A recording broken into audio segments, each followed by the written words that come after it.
hermanos de Jesús. Controversia del vídeo joviniano y la solidificación del dogma. Bien amigos. Bendiciones, ¿cómo han estado? Espero que muy bien. Bienvenidos a este simposio. Seguiremos con nuestro estudio sobre la virginidad perpetua de María en las Escrituras y el desarrollo de esta creencia a través de la historia. Muchas personas religiosas de los círculos cristianos y sobre todo, los adeptos de la religión católica romana y las iglesias ortodoxas orientales, creen y sostienen que María, la madre de nuestro Señor Jesucristo, no tuvo relaciones sexuales con su esposo José y muchísimo menos tuvo hijos con José. Dicen que Jesús fue el único hijo de María y que María permaneció virgen hasta toda su vida. Nuevamente recordando que este video no tiene el objetivo de despreciar o condenar a los hermanos evangélicos que creen en la virginidad perpetua de María, pues esta creencia no es considerada norma de fe o dogma en el protestantismo. Por lo tanto, no condenamos como herejes a los hermanos evangélicos que creen en la virginidad perpetua de María, simplemente estamos colocando en el peso de la balanza histórica este dogma, y hemos aprendido en el anterior video, que existe evidencia histórica muy sólida para creer que los hermanos de Jesús son sus hermanos de sangre, hijos de José y María. Aprendimos que la supuesta virginidad perpetua de María se trata de una creencia posapostólica surgida en los círculos ascéticos en el siglo II. Dimos un viaje por el siglo II y III, ahora daremos un salto al siglo IV y V, de modo que este tema será bastante amplio y, la verdad, estoy invirtiendo muchas horas de trabajo e investigación. Pero todo será para la gloria de mi Señor. En este canal no obtenemos ningún beneficio económico por estos videos, todo aquí es gratuito con el fin de edificación a nuestros hermanos, de modo que, comencemos con nuestro video. En Oriente. En el siglo IV, todos los cristianos estaban convencidos que María era una virgen antes de dar luz a Jesús, es decir, todos unánimemente, de forma dogmática, aceptaban la virginidad de María antes del parto. Sin embargo, el debate ahora consistía si María fue virgen en el parto y después del parto, es decir, si María fue virgen perpetua. Este tema tomó más en consideración debido al fuerte ascetismo que estaba en apogeo en aquellos días, como bien dice el erudito David G. Hunter. No fue hasta el siglo IV y los escritos asociados con el movimiento ascético que encontramos un interés comparable en estas dos doctrinas. Debo recordarles que en este video no vamos a ignorar el uso de la Biblia, siempre seguiremos analizando los textos bíblicos que se usan de forma muy frecuente para defender la virginidad perpetua de María, pero lo haremos de forma gradual a medida que vayamos avanzando en este video, tal como lo hicimos en el video anterior. Pero, ¿cómo consideraba el ascetismo cristiano las relaciones sexuales entre un hombre y una mujer? Bueno, recordemos que los ascetas cristianos en el cristianismo primitivo consideraban las relaciones sexuales entre un hombre y una mujer sin fines reproductivos como algo pecaminoso. De hecho, consideraban que las relaciones sexuales eran fruto del pecado de Adán. No me pregunten cómo creían entonces los ascetas que la humanidad se iba a reproducir si Adán y Eva no hubieran pecado. Ignoro eso. El hecho está que los ascetas cristianos estimaban en gran valor el celibato y la virginidad, colocando el matrimonio como inferior a la vida célibe. Por estas razones, ellos no podían aceptar que María hubiera tenido relaciones sexuales con José, ya que según la Biblia, María estaba cubierta con la sombra del Altísimo, por lo tanto, era muy santa. Eso para ellos era contradictorio, una persona santificada por la sombra del Altísimo no podía rebajarse a tener relaciones sexuales, lo lógico es que dicha persona viviría una vida célibe, debido a su santidad. Esta era la forma de pensar de los padres ascetas cristianos de la iglesia primitiva, que miraron en María una figura inspiradora para tener una vida célibe, y la cosa no cambió en el siglo IV, una vez que el cristianismo dejó de ser perseguido por el Imperio Romano. Los ascetas cristianos de la iglesia posnicena creían que La sexualidad son sintomáticas del pecado original y son, literalmente, el resultado de la caída del alma en la materia. esta mentalidad serviría para impulsar la creencia de la virginidad perpetua de María, claro, con oposición. En el siglo III nace la secta de los maniqueos. Ellos sostenían una cristología docética. El docetismo enseñaba que Jesús no tuvo un cuerpo humano, sino que fue un espíritu y aparentaba tener un cuerpo humano, como si fuera un fantasma. Los maniqueos creían en esto mismo. Por lo tanto, si Jesús fue un espíritu, atravesó el vientre de María sin romperlo. Por esta razón, muchos cristianos en el siglo IV no aceptaban la virginidad de María en el parto, ya que dicha creencia se asemejaba a la creencia de los maniqueos. En el siglo IV, el documento De Recta in Deum Fide fue una apología cristiana en contra de las herejías del marcionismo y el gnosticismo. En dicho documento, encontramos aquí que la doctrina del parto virginal causaba alguna inquietud entre los católicos por temor al docetismo y maniqueísmo. Eusebio de Cesarea expresa los mismos sentimientos, aunque niega explícitamente que los hermanos del Señor sean hijos de María. Atanasio de Alejandría fue un campeón en defensa de la divinidad de Cristo en contra de los testigos de Jehová, quise decir, arrianos. Él creía que María no tuvo relaciones sexuales con José y por lo tanto, creía que María fue virgen por toda su vida. Sin embargo, él mismo estaba consciente que no todos los cristianos pensaban de esa forma. De hecho, la creencia que María fue perpetuamente virgen era atacado, y Atanasio defiende la tesis que María fue siempre virgen hasta su muerte. Pero a pesar de su defensa, no afirma ni establece que dicha creencia es obligatoria para los cristianos. Philip J. Donnelly dice que Atanasio defiende vigorosamente contra sus oponentes que Nuestra Señora no tuvo hijos, sino Jesús. Sin embargo, se da cuenta de que esta opinión no es aceptada universalmente, sino incluso atacada. No se muestra sorprendido ante esta oposición y de ningún modo propone sus opiniones como artículo de fe católica. El mismo Atanasio sabía que la creencia que María permaneció siempre virgen no era aceptada de forma unánime en los cristianos. Pero espera, ya me parece leer comentarios de algún católico fanático diciendo que las personas que creían que María tuvo más hijos después de Jesús y que no fue virgen por toda su vida eran miembros de alguna secta. Pero ¿acaso esos cristianos que rechazaban que María no fue virgen hasta su muerte eran herejes, cismáticos o miembros de alguna secta? Definitivamente no. Se trata de una leyenda fabricada por Epifanio y Agustín, pero esto lo abordaremos más adelante. Philip J. Donnelly dice cómo estaban las cosas en el Oriente sobre este tema. Hecho que impedirá sorprendernos al encontrar en el Oriente personas de considerable autoridad y prestigio, aún en el siglo IV, y que, sin embargo, acompañan a la persona de Jesús de un verdadero cortejo de hermanos y hermanas. Los católicos más fanáticos dicen que solo los herejes afirmaron que Jesús tenía hermanos. Nada más lejos de la realidad.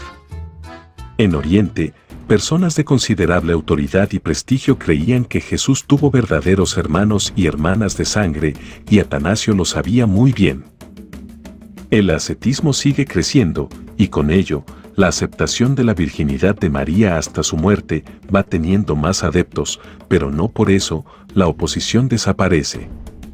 De hecho, hasta se dijo que el hereje de Apolinar de la Odisea había negado la virginidad perpetua de María. Apolinar de la Odisea fue autor de la doctrina conocida como apolinarismo, la cual dicha herejía niega la naturaleza humana de Jesucristo.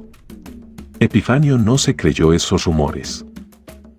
Eunomio fue obispo de Cícico, fue un arriano, dijo que Jesús tenía hermanos biológicos. Esto llamó la atención de los ascetas cristianos, lo cual varios de ellos son considerados padres de la Iglesia. En este caso, San Basilio el Grande salió en defensa de la virginidad de María hasta su muerte en contra de Eunomio. Es verdad que Eunomio era arriano, pero descalificar su testimonio como prueba histórica que no todos los cristianos aceptaban la creencia que María fue virgen por toda su vida.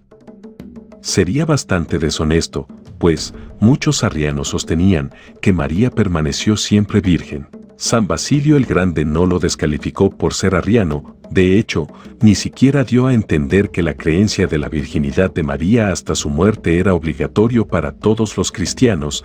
De hecho, después de defender que María fue siempre virgen, dijo lo siguiente: La opinión de que María dio a luz varios hijos después de Cristo no es contraria a la fe, pues la virginidad le fue impuesta a María como una necesidad, solo hasta el momento en que sirvió como instrumento para la encarnación, mientras que, por otro lado, su virginidad posterior no tuvo mayor importancia con respecto al misterio de la encarnación. Basilio el Grande es un testimonio histórico que confirma que para entonces muchos cristianos negaban la virginidad perpetua de María. Por esa razón, no impone ni afirma que la creencia de la virginidad de María hasta su muerte era una creencia obligatoria para todos los cristianos o que solo los herejes rechazaban tal creencia. Al contrario, establece la libertad para creer dicha creencia o negarla. Sobre la creencia que Jesús tuvo hermanos biológicos, el historiador y erudito patrístico John Norman Davidson Kelly comenta: Basilio de Cesarea, al criticar a este último, dio a entender que tal idea era ampliamente aceptada, y aunque él mismo no la aceptaba, no era incompatible con la ortodoxia. Lamentablemente, esta forma de pensar no fue compartida por Epifanio de Salamina. Se tomó muy en serio la cuestión de la virginidad posparto de María, al grado que fue el primer padre de la Iglesia en establecer como artículo de fe la creencia que María fue siempre virgen hasta su muerte, y no solo eso. Fue un ferviente defensor de la tesis que los hermanos de Jesús eran hijos de José de un matrimonio anterior. Fue tan extremo que incluso consideraba herejes a quienes creyeran que María tuvo relaciones sexuales con José y que después del nacimiento de Cristo tuvo más hijos.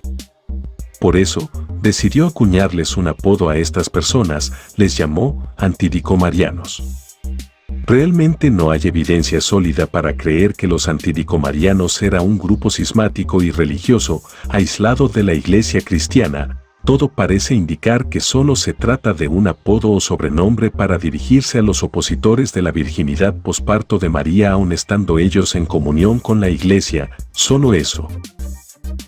Epifanio escribió un libro llamado Panarion, donde quería enlistar a 80 sectas religiosas. Menciona a los antidicomarianos, alegando que era una disque secta árabe que rechazaba la virginidad de María hasta su muerte y que enseñaban que ella tuvo hijos con José. Ante la falta de evidencia suficiente y sólida sobre esta supuesta secta, uno puede dudar sobre la existencia de esta disque secta. Lo más probable es que se tratara de puro relleno por parte de Epifanio, para poder entregar un total de 80 sectas religiosas. El profesor Stephen Schumacher es un especialista en la historia del cristianismo. Añade lo siguiente: Quizá en este punto tardío del Panarion Epifanio haya comenzado a cansarse un poco de su promesa de entregar 80 herejías. Con respecto a los antidicomarianos, confirma lo que hemos visto. Uno puede dudar si realmente existió tal secta de cristianos en Arabia. Encuentro dudoso que hubiera una secta real con este nombre que se hubiera organizado en torno al principio de negar la virginidad posparto de María. Muy probablemente Epifanio inventó las antidicomarianitas para dirigirse a los que se oponían a la virginidad perpetua de María. Epifanio creía en la virginidad de María en el parto. John Norman Davidson Kelly nos hará el favor de responder esa pregunta. Epifanio todavía sostenía que el unigénito abrió el vientre virginal. Epifanio defendió con todas sus fuerzas que María no tuvo hijos con José, que los hermanos de Jesús no eran sus hermanos de sangre, sino que eran sus hermanastros y por lo tanto, Jesús fue el único hijo de la bendita bienaventurada María hasta el día de su muerte. Esta posición estaba destinada a ser aceptada y ser predominante en Oriente. Philip J. Donnelly dice: La opinión de San Epifanio estaba destinada a tener una influencia creciente en el Oriente y, por fin, ser aceptada sin discusión. Colocó en su catálogo de herejías la opinión que negaba la virginidad de María postpartum, sin citar, no obstante, ningún precedente eclesiástico. Su palabra era suficiente. Como era de suponerse, Epifanio fue incapaz de citar a su favor documentos históricos donde enseñaran la virginidad de María después del parto como un artículo de fe obligatorio para todos los cristianos, y no lo hizo porque no los tenía, y no los tenía porque simplemente no existían. Epifanio no pudo demostrar que la creencia de la virginidad de María después del parto era considerado un artículo de fe a lo largo de la historia, o al menos antes de él. Pero a Epifanio, que le iba a estar importando eso, le valió un pepino y medio y de todos modos, defendió la virginidad de María después del parto como un artículo de fe, llamándole hereje a quien no pensara de la misma manera, a pesar que él mismo no creía en la virginidad de María en el parto. El chiste se cuenta solo, lol. En Oriente, Juan Crisóstomo y Gregorio de Niza fueron los primeros en defender la virginidad perpetua de María. Son teólogos que escribieron en la segunda mitad del siglo IV y principios del siglo V, sumado con la apología de Epifanio, la creencia de la virginidad perpetua de María fue asentada y solidificada en Oriente. Por esta razón, los ortodoxos actualmente creen en la virginidad perpetua de María. Epifanio estaba obviamente influenciado por el protoevangelio de Santiago, o en segunda instancia, por la teoría propuesta por el protoevangelio de Santiago, pues repite la leyenda que José era un venerable anciano de 80 y pico de años. Lo cito. José tomó a su primera esposa de la tribu de Judá y ella le dio 6 hijos en total, 4 niños y 2 niñas, como los evangelios según Marcos y Juan han hecho en claro. En primer lugar, el curso de la naturaleza enteramente los refuta, a quienes dicen que José y María tuvieron hijos. Un anciano de más de 80 años no tomó una virgen como pareja sexual para empezar, solo la tomó bajo su protección. ¿Cómo no sería incorrecto que un anciano tenga relaciones una vez más con una pura y honorable virgen? Estos argumentos de Epifanio son más horribles que el argumento de Rafael Díaz cuando dijo que Pedro tenía suegra pero no estaba casado, o en aquella vez que Luis Toro dijo que debíamos dar el diezmo pero no la 10ª parte. Si bien dije que la teoría de los hermanastros de Jesús es más decente, eso de ninguna forma sugiere que posea mejores argumentos para defender dicha tesis. Y como dije antes, aun si aceptáramos que la palabra hermano, adelfo, significa hermanastro, eso todavía no refuta la tesis que Jesús tuvo auténticos hermanos y hermanas carnales, porque serían sus hermanastros por parte de padre, pero por parte de madre, esos hermanastros serían sus auténticos hermanos biológicos. El desafío sería entonces probar bíblicamente que José estaba anteriormente casado antes de juntarse con María y que en dicha relación tuvo hijos.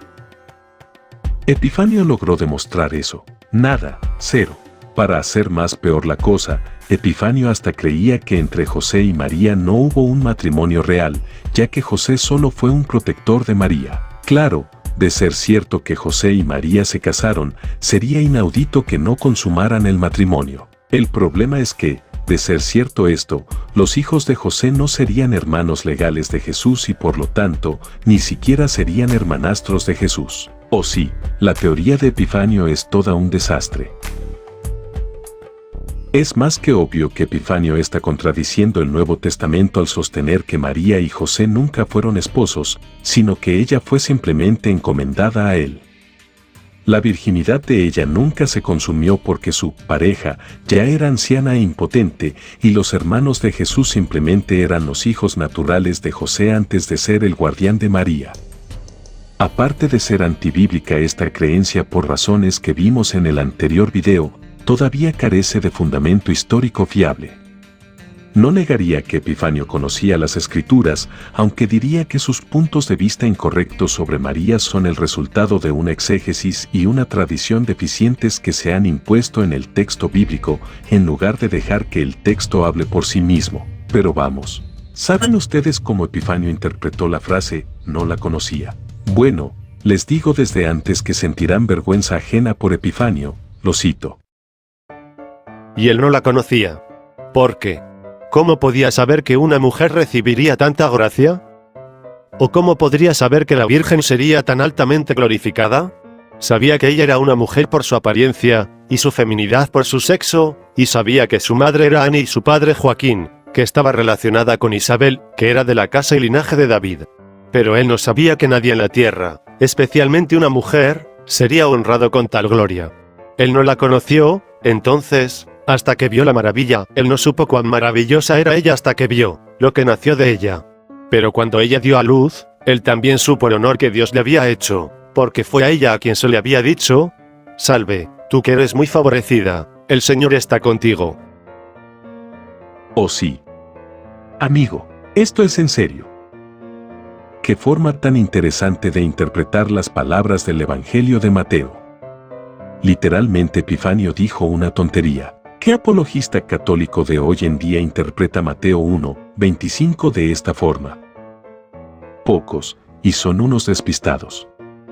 La mayoría prefieren abrazar la tan obvia referencia. Aquí se refiere a las relaciones sexuales, como puedes verificar en las citas bíblicas de pantalla, es decir, el escritor de Mateo quiso decir lo siguiente, en un lenguaje más moderno. Pero no tuvo relaciones sexuales con ella hasta que nació su hijo, y José le puso por nombre Jesús. El historiador francés, Pierre-Antoine Bérain, comenta. El verbo conocer ciertamente tiene el significado bíblico de tener relaciones sexuales. El autor quiere sobre todo subrayar que el nacimiento de Jesús no puede imputarse en modo alguno a la acción de José, y, sin embargo, la expresión utilizada sugiere que tenían relaciones conyugales normales. Hay algo bueno que se puede rescatar de la interpretación de Epifanio, al menos él entendió que la frase, hasta que, significa que va a ocurrir un cambio en el sujeto, algo que muchos apologistas católicos de las redes sociales niegan, pero eso será tema para más tarde. Volviendo al caso de Epifanio, vale que fue el mismo Epifanio el que dijo esto. He oído de alguien que algunas personas se atreven a decir que ella tuvo relaciones maritales después del nacimiento del Salvador. Y no me sorprende. La ignorancia de las personas que no conocen bien las Sagradas Escrituras y no han consultado las historias, las vuelve siempre a una cosa tras otra, y distrae a cualquiera que quiera sacar algo de la verdad de su propia cabeza. ¡Wow! A mí me late que Epifanio se le metió el espíritu de la apologética del garrote. Ese día andaba de garrotero tratando de refutar a los antidicomarianos. Sin embargo, la posterioridad revela la realidad de sus argumentos a favor de la virginidad posparto de María, son realmente malísimos. Es más que obvio que Epifanio estaba repitiendo los mitos de los apócrifos, en especial el protoevangelio de Santiago. Y repito, estas leyendas de los libros apócrifos son lo que son, leyendas. Por esa razón, Tomás de Aquino se refiere a la narración del protoevangelio de Santiago como disparates de los apócrifos. El supuesto decreto gelasiano, que los católicos romanos les encanta atribuírselo al Papa Gelasio I, lo enumera entre los escritos restantes que han sido compilados o reconocidos por herejes o cismáticos. La Iglesia Católica y Apostólica Romana no recibe de ninguna manera. Retrocedamos unos cuantos siglos atrás y volvamos de nuevo al asunto del protoevangelio de Santiago. Orígenes de Alejandría, un disque creyente de la virginidad perpetua de María, deja claro que la creencia que José tuvo hijos antes de juntarse con María se toma a partir de los libros apócrifos y, como no podía hacer falta, el protoevangelio de Santiago. Lo cito. Pero algunos dicen, basándose en una tradición hallada en el Evangelio según Pedro, como es titulado, o en el libro de Santiago, que los hermanos de Jesús eran hijos de José con una esposa anterior, con la cual él se casó antes de María. Ahora, aquellos que dicen eso desean preservar el honor de María en su virginidad hasta el final, de modo que su cuerpo fue designado para ministrar la palabra que dijo: «El Espíritu Santo vendrá sobre vosotros, y el poder del Altísimo os cubrirá con su sombra». No conozca relaciones con un hombre después de eso. El Espíritu Santo entró en ella y el poder de lo alto la cubrió con su sombra. Noten algo muy curioso con esta cita. Orígenes reconoce que la creencia de la virginidad perpetua de María no es una creencia universal, por eso, al hablar de la tradición de los apócrifos, afirma que, algunos dicen, que José tuvo hijos en un matrimonio anterior antes de juntarse con María. Note que jamás dice que todos los cristianos dicen, o nosotros decimos, refiriéndose a los cristianos en general al incluirse a sí mismo. No. Jamás lo dice. Eso quiere decir que muchos cristianos no creían en la virginidad perpetua de María. Esto no es sorprendente si recordamos, por ejemplo, que su contemporáneo Tertuliano creía que Jesús tuvo hermanos reales. El erudito Joseph Lightfoot admite que Orígenes, aparte de atestiguar que en el siglo II existían algunos cristianos que sostenían el punto de vista epifaniano, la única alternativa que quedaba después de tal posición es aceptar que los hermanos de Jesús son hijos de María. Este pasaje muestra no solo que el propio Orígenes favorecía el punto de vista epifánico, que en otros lugares ha mantenido directamente, sino que desconocía por completo el jeronimiano, ya que la única alternativa que se presentaba era la negación de la virginidad perpetua. Sobre la creencia que Jesús tuvo hermanos biológicos en la iglesia primitiva, el erudito Antonio Piñero afirma que tanto Tertuliano, Hegesipo, Elvidio y otros la defendían. Orígenes acepta que era la opinión común de las iglesias. Adrián Santiago Pérez afirma que a pesar que Orígenes se incluye entre quienes creen que María fue virgen hasta el final, y que los hermanos de Jesús eran medio hermanos, él reconoce que en su época dicha opinión no es universal. Algunos dicen, esto no es sorprendente si recordamos, por ejemplo, que su contemporáneo Tertuliano creía que Jesús tuvo hermanos reales. El erudito, Philip J. Donnelly confirma lo que hemos visto.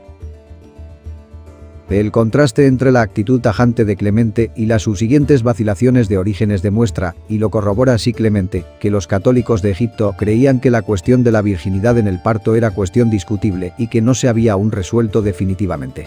¿Ocurría lo mismo respecto a la virginidad después del parto? No hay duda que así era.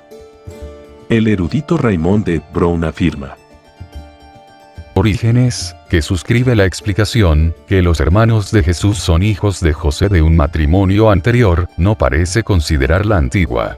La atribuye al Evangelio de Pedro y al protoevangelio, y admite que la tradición de los hermanastros de Jesús se apoya en personas ansiosas de asegurar la perpetua virginidad de María. De modo que el mismo testimonio de Orígenes confirma que en el siglo II, muchos cristianos creían que Jesús tuvo hermanos biológicos y estos cristianos no tenían nada que ver con sectas cristianas. Por lo tanto, los apologistas católicos ya no pueden escapar, deben asumir esta realidad y deben afrontarlo. La leyenda que solo las sectas cristianas decían que Jesús tuvo hermanos biológicos no se puede sostener. Tanto la creencia que los hermanos de Jesús son sus hermanastros o que eran sus hermanos biológicos eran coexistentes en el siglo II, ni el uno ni el otro se tachaba de hereje por esa cuestión. Creer que María y José tuvieron hijos no fue considerado una herejía en la iglesia primitiva y muchísimo menos era una creencia que afectara la ortodoxia, confirmando lo que sostenía San Basilio el Grande, la opinión de que María dio a luz varios hijos después de Cristo, no es contraria a la fe. Quiero señalar 2 puntos más. Orígenes explícitamente afirma que la creencia de los hermanastros de Jesús y de la virginidad posparto de María está basado en una tradición hallada en el Evangelio según Pedro o en el libro de Santiago. Nunca dice que tales creencias están basadas en las Sagradas Escrituras, además de decir que aquellos que sostienen tal creencia desean preservar el honor de María en su virginidad hasta el final, lo que confirma nuestro argumento, que la virginidad perpetua de María con la Biblia es insostenible. El segundo punto a señalar y que confirma nuestro argumento, que Orígenes creía en la virginidad de María posparto debido a sus creencias ascéticas, las cuales afirmaban que María no podía tener relaciones sexuales, porque las relaciones sexuales son impuras y María estaba cubierta por la sombra del Altísimo. Él mismo lo reconoce al decir que el Espíritu Santo vendrá sobre vosotros, y el poder del Altísimo os cubrirá con su sombra. No conozca relaciones con un hombre después de eso el Espíritu Santo entró en ella y el poder de lo alto la cubrió con su sombra. Obviamente el argumento de Orígenes para concluir que María no tuvo relaciones sexuales con José y ergo no tuvo hijos, no tiene sustento bíblico. Muchos eruditos católicos consideran el protoevangelio de Santiago como un testigo temprano de la virginidad perpetua de María. Sin embargo, eso no quita los errores históricos crudos y garrafales del protoevangelio de Santiago, como también errores abismales de desconocimiento de la cultura judía. El teólogo y mariólogo católico francés, René Laurentin, nos ofrece una breve reseña. El protoevangelio de Santiago es un evangelio apócrifo sin valor histórico. no digo, sin valor. El protoevangelio de Santiago da testimonio no solo de un gran fervor hacia María, sino también de una profunda intuición de su santidad y de su virginidad, pero, a pesar de su antigüedad, mediados del siglo II, muestra, a diferencia de nuestros evangelios, una tremenda ignorancia con respecto a las costumbres y leyes judías que estaban operativas en el Templo de Jerusalén. Es totalmente improbable que una niña de 3 años pudiera haber sido criada allí, y mucho menos en el lugar santísimo, reservado para los sacerdotes en ocasiones solemnes. Y aunque muchos católicos quieren justificar el uso de este documento apócrifo a pesar de sus errores aberrantes, sacando a la luz el ejemplo de la carta canónica de Judas del Nuevo Testamento, donde cita el libro apócrifo de Enoc para hablar sobre la segunda venida de Cristo y cuando el arcángel Miguel disputaba con el diablo sobre el cuerpo de Moisés. Pero hay 2 puntos a considerar. Primero, porque Judas estaba siendo guiado por el Espíritu Santo, por lo tanto, la narración de Enoc sobre Moisés se toma como verdadera porque el Espíritu Santo inspiró a Judas a registrarlo. Obviamente, obras como el protoevangelio no pueden reclamar el sello de la inspiración divina. Y segundo, algo que se añade en contra del valor histórico del protoevangelio de Santiago, dicho protoevangelio tiene algunas afinidades con los escritos gnósticos, pero no se puede atribuir a ninguna secta gnóstica conocida.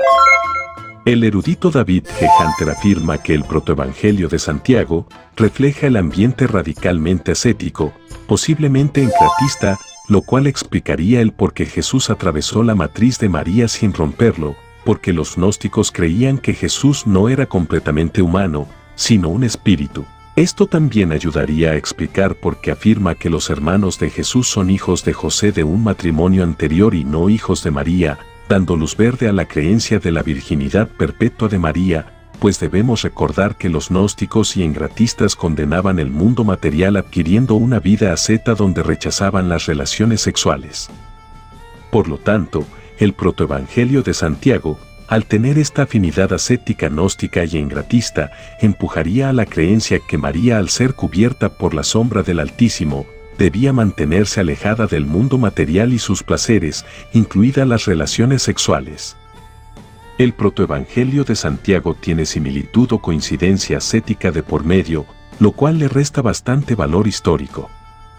Por lo tanto, la tesis de los hermanastros de Jesús es una teoría muy oscura basada en un relleno de una mera suposición que no puede ser probada y verificada.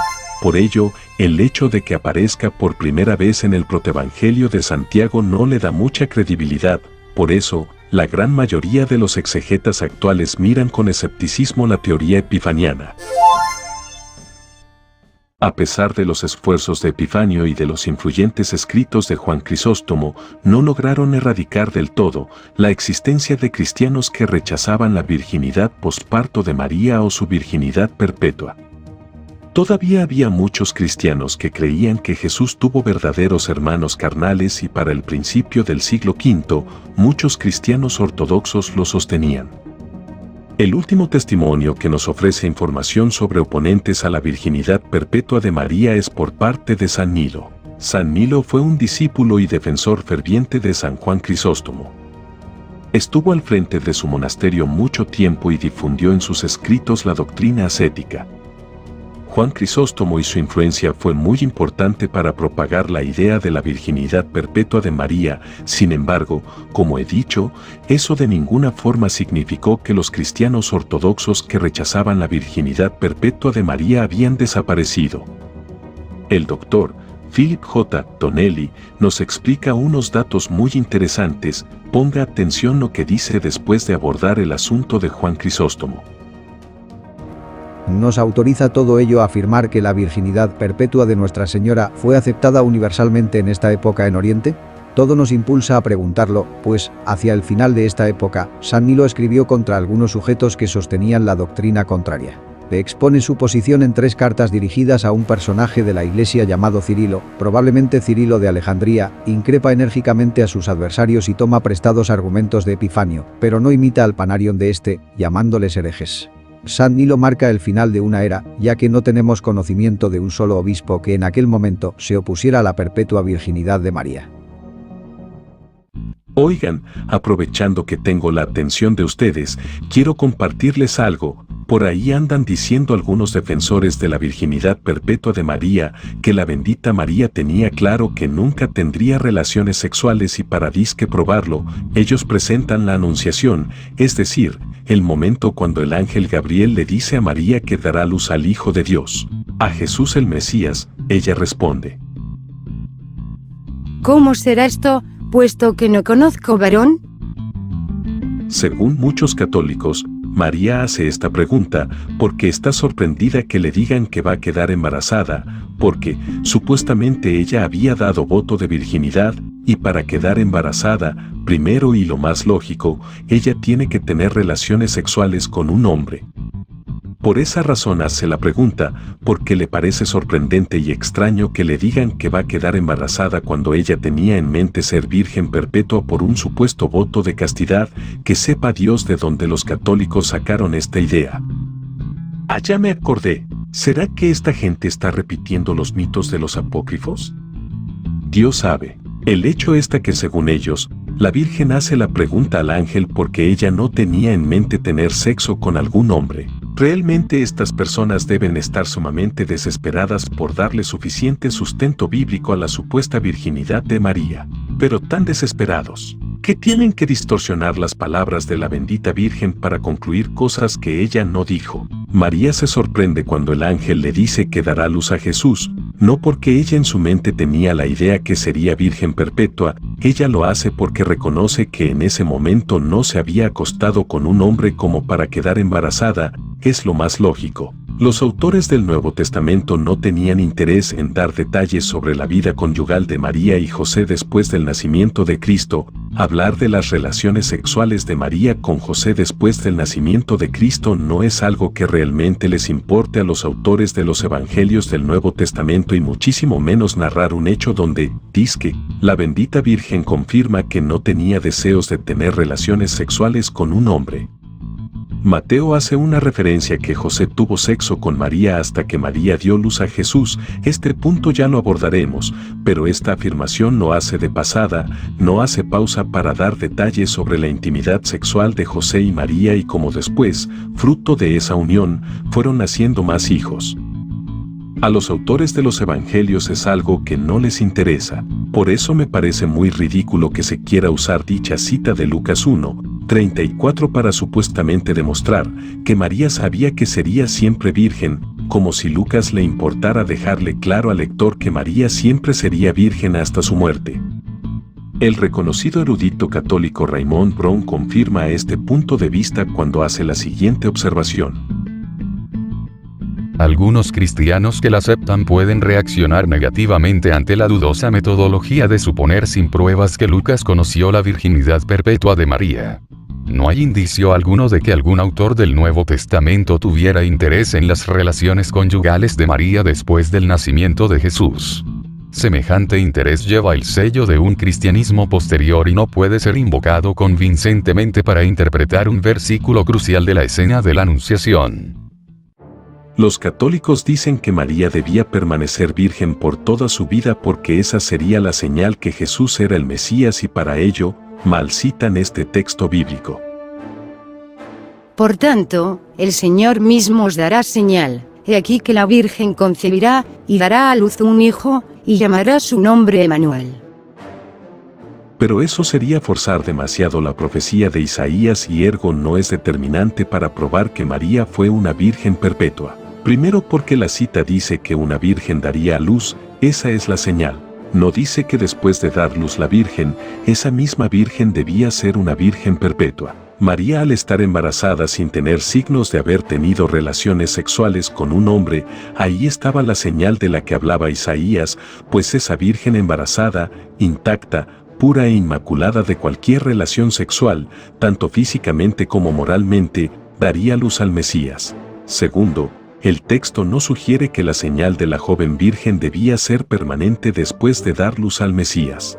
Por ejemplo, la estrella del oriente, profetizado por Isaías 60, 3-4, nadie debe creer que la estrella que sirvió como señal para dar a conocer al Mesías recién nacido, permaneció para siempre en el cielo. Tampoco debemos creer que Jesús se quedó para siempre en Egipto a pesar que también fue profetizado por Oseas 11:1, o creer que Jesús pasó toda su vida durmiendo en un pesebre ya que fue la señal que los ángeles le dieron a los pastores para identificar al Mesías, Lucas 2:12. De la misma forma, la profecía de Isaías 7:14 no sugiere que María quedó en estado de virginidad perpetua después del nacimiento de Jesús. Albert Barnes fue un clérigo y teólogo presbiteriano americano, dice que la profecía de Isaías no implica que la persona de la que se habla deba ser virgen cuando nazca el niño, o que ella debería ser virgen para siempre. Significa simplemente que una que era entonces virgen, pero que estaba en edad de casarse, debería concebir y dar a luz un hijo. Si ella sería virgen en el momento en que nació el niño, o si permanecería así después, son preguntas que no pueden determinarse mediante un examen filológico de la palabra. Los apologistas católicos romanos se sacan otro argumento bajo la manga. Ellos dicen que cada vez que en la Biblia un ángel anuncia a una mujer que concebirá de manera milagrosa, por esterilidad, vejez, virginidad, siempre este es el único hijo que la mujer tiene. Y después sacan una lista de mujeres que solo tuvieron un hijo después que un ángel les anunciara el nacimiento de dicho hijo. Entre ellas mencionan a Sarai y su hijo Isaac, Menúe y su hijo Sansón, Elizabeth y su hijo Juan y así sucesivamente, y concluyen. Es lo mismo con María. No se rompe el esquema. Solo hay un hijo. Esto obviamente es una falacia de asociación, pues estos fanáticos solo toman en cuenta los elementos que le convienen para defender que María tuvo un solo hijo. Estas personas olvidan dos puntos muy importantes que hace del caso de María una excepción y ergo rompe el esquema. Primero, todas las mujeres que recibieron el anuncio del nacimiento de sus hijos por parte de un ángel eran estériles. ¿Acaso los católicos creen que María era estéril? Poco lo dudo, hasta sospecho que tal idea sería una abominación para ellos. Segundo, todas esas mujeres no siguieron siendo vírgenes después de dar luz, y dudo que lo hayan sido antes de dar luz a sus hijos. Tampoco se dice que la concepción de sus hijos fue milagrosa. El caso de María es diferente, sin intervención de algún hombre, María quedó embarazada y la concepción de Cristo fue milagrosa. Por lo tanto, con María si se rompe el esquema, María no fue estéril, era una virgen al quedar embarazada de Jesús y la concepción de Cristo fue milagrosa. Por lo tanto, si María fue la excepción, rompiendo el esquema en estos aspectos al resto de mujeres cuyo nacimiento de sus hijos fue anunciado por un ángel, la cantidad de hijos también entra entre las características que hacen el caso de María una excepción y por ende, repito nuevamente, María rompe el esquema. En Occidente. Parece que las cosas más curiosas que ocurren en el mundo, ocurren la mayoría de veces, aquí en Occidente. No me pregunten por qué, la cuestión es que, fue precisamente en Occidente donde nacería la tesis que los hermanos de Jesús eran sus primos. Hilario de Poitiers fue el primer padre de la Iglesia Occidental en defender la virginidad de María después del parto. Sin embargo, consideró que el nacimiento de Jesús había ocurrido naturalmente. Occidente no quedó libre de la influencia ascética, recordándole siempre que, en ese momento, los ascetas cristianos consideraban el voto de virginidad superior al matrimonio. Por eso, era de interés principal defender a costa de todo la virginidad de María después del parto. El ascetismo estaba ganando terreno y con ello, estaba ganando mucha fuerza la errada creencia que las relaciones sexuales son fruto del pecado de Adán. Si bien es verdad que los ascetas cristianos valoraban las relaciones sexuales dentro del matrimonio, limitaron ese tipo de relaciones únicamente cuando se tenía planes de tener hijos, de lo contrario, era un pecado. De igual forma, consideraban de todos modos las relaciones sexuales como algo impuro y que por lo tanto, la virginidad era superior al matrimonio debido a esta creencia ascética. San Jerónimo, reconocido como santo y doctor de la Iglesia Católica Romana, fue el traductor de la Biblia al latín conocido como la Vulgata, fue un padre de la Iglesia sumamente influyente, también fue el más destacado defensor de la virginidad de María después del parto, era también un asceta. Por lo tanto, se expresó de forma muy negativa contra el matrimonio. Dejándolo en un grado de inferioridad sobre la virginidad, él se expresó de las relaciones sexuales de esta forma. La verdad es que, en vista de la pureza del cuerpo de Cristo, toda relación sexual es impura. Y no digamos sobre Agustín de Hipona, otro padre de la Iglesia considerado santo y doctor por la Iglesia Católica Romana, además de ser un padre de la Iglesia muy influyente. Con respecto a las relaciones sexuales. Según Agustín, es a través de la lujuria del acto sexual que el pecado se transmite a cada feto. Toda relación sexual está así manchada. Debido a esto, Agustín creía que solo las relaciones sexuales maritales abiertas a la procreación eran morales. Las relaciones sexuales maritales por placer eran un pecado venial. Agustín equiparó el deseo sexual con la lujuria y la lujuria con la concupiscencia. Jerónimo y el resto de los ascetas padres de la Iglesia habían adoptado una postura bastante gnóstica con respecto a las relaciones sexuales. Los padres de la Iglesia permitieron que el gnosticismo influyeran en su lectura de las Escrituras y sus conclusiones acerca del papel y el valor del matrimonio y la sexualidad. Esta mentalidad ascética se estaba apoderando del cristianismo y al parecer, pocos hicieron el esfuerzo por frenarlo. Es aquí donde entra en escena el Ovidio. El Ovidio fue un laico que vivió en Roma en el tiempo de Dámaso I. Escribió un tratado en contra de las creencias ascéticas y las pretensiones del monasticismo de ser un ideal más elevado de vida cristiana. ¿Qué es el monasticismo? El monasticismo es la práctica religiosa de vivir separados del mundo, generalmente aislado en una comunidad de personas de ideas afines, para evitar el pecado y acercarse más a Dios. Un autor desconocido llamado Carterio escribió un panfleto argumentando que la vida virginal era superior a la vida matrimonial y que la supuesta virginidad perpetua de María era prueba de ello. El Ovidio decide escribir una respuesta a Carterio. El objetivo del Ovidio era demostrar que tanto el matrimonio como la vida célibe eran dos formas de vida cristiana totalmente iguales. Ni el celibato estaba por encima del matrimonio ni el matrimonio estaba por encima del celibato.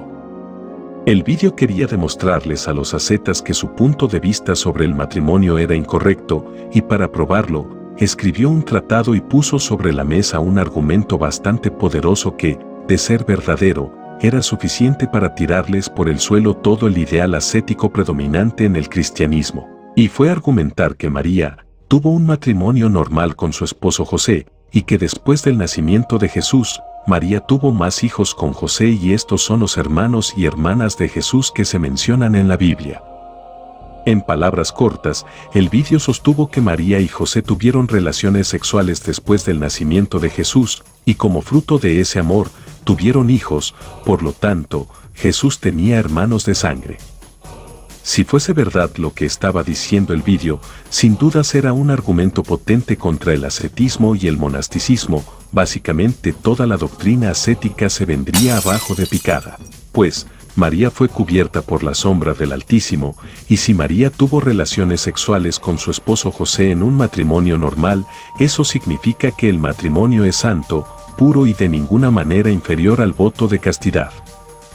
Los padres de la Iglesia ascéticos se dieron cuenta de lo fuerte que era este argumento y cómo este era una amenaza para sus creencias ascéticas con respecto al matrimonio y la virginidad. El Ovidio además, para darle validez a su interpretación bíblica de los hermanos de Jesús, citó a dos padres de la Iglesia, a Tertuliano y a Victorino, a pesar que podía citar más, pero decidió que dos eran suficientes. Jerónimo supo del tratado del Ovidio, pero lo ignoró. Pero poco después, unos amigos le pidieron el favor que refutara el Ovidio, porque su tratado era bastante popular, así que Jerónimo puso manos a la obra y escribió una respuesta a el Ovidio en un tratado, dizque refutando sus argumentos. Jerónimo escribió un tratado llamado Contra el Ovidio, o también llamado La perpetua virginidad de María, donde supuestamente refutaba a el Ovidio y demostraba que la bendita María no tuvo hijos con José y que permaneció virgen hasta su muerte. El tratado de Jerónimo fue innovador, con argumentos atractivos que cualquiera diría que son argumentos muy sólidos y creíbles, pero, analizando detalladamente el tratado de Jerónimo, colocando sus argumentos sobre la balanza de la evidencia. Los argumentos de Jerónimo solo tuvo un atractivo de fachada. Según la nueva enciclopedia de conocimientos religiosos de Schaffer-Sogg, las objeciones de Jerónimo son pura sofistería. Jerónimo se inventó una tesis que había sido desconocida por el cristianismo desde entonces. Se inventó la tesis que los hermanos de Jesús eran sus primos, que eran hijos de la hermana de María, la cual también tenía su mismo nombre. Esta tesis se basó en los argumentos que hemos visto en el anterior video. Sin embargo, en este video usted está viendo al autor y creador de esta ridícula tesis, fruto de la desesperación y la frustración por refutar el vídeo. Al final, ¿quién dice la verdad sobre los hermanos de Jesús? ¿Epifanio o Jerónimo? ¿Los hermanos de Jesús eran sus hermanastros o eran sus primos? ¿Quién de los dos dice la verdad? O miente uno, o miente el otro, y en el peor caso, los dos mienten. Pero aquí, uno de los dos está mintiendo. Al fin, Jerónimo usó a su favor el desgastado argumento que en la Biblia los hermanos de una persona pueden interpretarse como primos. Vimos en el anterior video que este argumento no aplica para el Nuevo Testamento y muchísimo menos para los años y siglos posteriores a los apóstoles, y la razón es simple: ningún padre de la iglesia antes de Jerónimo, incluso aquellos que hablaban griego, se les cruzó por la mente que los hermanos de Jesús eran sus primos a base del texto griego. Por esta razón, los padres de la iglesia primitiva que creían en la virginidad de María después del parto, creían en la tesis que los hermanos de Jesús eran sus hermanastros, no sus primos. Jerónimo hizo un relleno barato, mencionando nombres de padres de la iglesia, que dizque apoyaban su tesis que se había inventado, pero no tuvo los pantalones suficientes. Bueno, no tuvo la túnica suficiente. Vamos. No se reían. Jerónimo no tuvo la túnica suficiente para citar esos textos de los padres de la iglesia que apoyaba su ridícula tesis que los hermanos de Jesús eran sus primos. No tenía cómo hacerlo, si esa tesis él mismo se la había inventado. El historiador francés, Pierre-Antoine Bérain, afirma: según esta teoría, llamada jeronimiana por Jerónimo, quien la inventó, los hermanos habrían sido primos hermanos de Jesús. El erudito Joseph Barber-Lightfoot sostiene: no se puede producir ningún ejemplo decisivo de un escritor que sostenga la opinión de Jerónimo, antes de que fuera propuesta por el propio Jerónimo. Jerónimo dijo: no deberíamos contar contra ti toda la serie de escritores antiguos. Ignacio, Policarpo, Ireneo, Justino Mártir y muchos otros hombres apostólicos y elocuentes, que expuso las mismas explicaciones contra Ebián, Teodoro de Bizancio y Valentino, escribió volúmenes llenos de conocimiento. En su desesperación, Jerónimo cita a 4 escritores antiguos que supuestamente lo apoyan. ¿Estaría entonces Jerónimo citando obras que se perdieron en el tiempo y que ahora no tenemos disponibles, pero que en la época de Jerónimo sí estaban disponibles? Muy improbable. Jerónimo no parece conocer otras obras que las que conocemos hoy. De hecho, en su libro, Hombres Ilustres, menciona solo los 8 documentos de Ignacio y Policarpo que tenemos hoy, lo que sugiere que no conocía ningún otro documento disponible que no tengamos hoy. Eusebio, escribiendo varias décadas antes, confirma que estos 8 documentos eran todo lo que se había conservado de Ignacio y Policarpo. Y como ya hemos visto, en los escritos existentes de Ireneo, parece contradecir la virginidad perpetua de María. Tampoco hay afirmación de esta doctrina en ninguna de las obras de Justino. Lo que estos autores hicieron fue solo afirmar la concepción virginal de Cristo. Podemos ver claramente que Policarpo e Ignacio fueron tergiversados por Jerónimo. ¿Quién nos asegura que no hizo lo mismo con el resto? El historiador y erudito patrístico John Norman Davidson Kelly hace la siguiente crítica a Jerónimo. Su lista de padres ortodoxos que lo apoyaron fue una cortina de humo deshonesta típica de su estilo de debate. Es dudoso que conociera de cerca los escritores que enumeró, y más dudoso aún que sostuvieran las opiniones que les atribuyó. Con respecto a todos los argumentos en general, Kelly dice: Los esfuerzos de Jerónimo para eludir el significado obvio de los textos son considerados por la gente de hoy como un atractivo especial, el subproducto de su convicción anterior de que las relaciones sexuales son impuras. En cambio, sobre los argumentos del vídeo, el erudito David G. Hunter comenta: Cuando el vídeo citó la evidencia de las escrituras y la tradición de la Iglesia occidental con respecto a los otros hijos de María, tenía un argumento legítimo que Jerónimo, a pesar de todos sus esfuerzos, no pudo negar. Y si colocamos los argumentos de Jerónimo y el vídeo ante la crítica académica, el resultado es: La gran mayoría de los eruditos críticos están de acuerdo que la interpretación del vídeo y no la de Jerónimo es la correcta. Entre esos críticos, tenemos al reconocido historiador Antonio Piñero. Es un agnóstico, por lo tanto, no tiene la obligación de ponerse del lado católico o del lado evangélico sobre el asunto de los hermanos de Jesús. Él dará su punto de vista de forma neutral. Él dice: Me atrevo a opinar que la interpretación más simple y natural de la expresión los hermanos de Jesús, desde el punto de vista de la historia y de la filología, es entenderla de modo normal y espontáneo, como hermanos en pleno sentido, carnales. Nos parece que tanto la historia de la antigua Iglesia como la sencillez de los textos del Nuevo Testamento y el uso del griego de la época así lo recomiendan. Creemos que en esto tienen más razón los intérpretes protestantes que los católicos. El vídeo utilizó el argumento más famoso a favor de los hermanos carnales de Jesús. Utilizó la popular cita de Mateo 1:25. Y no la conocía hasta que ella dio a luz un hijo, y le puso por nombre Jesús.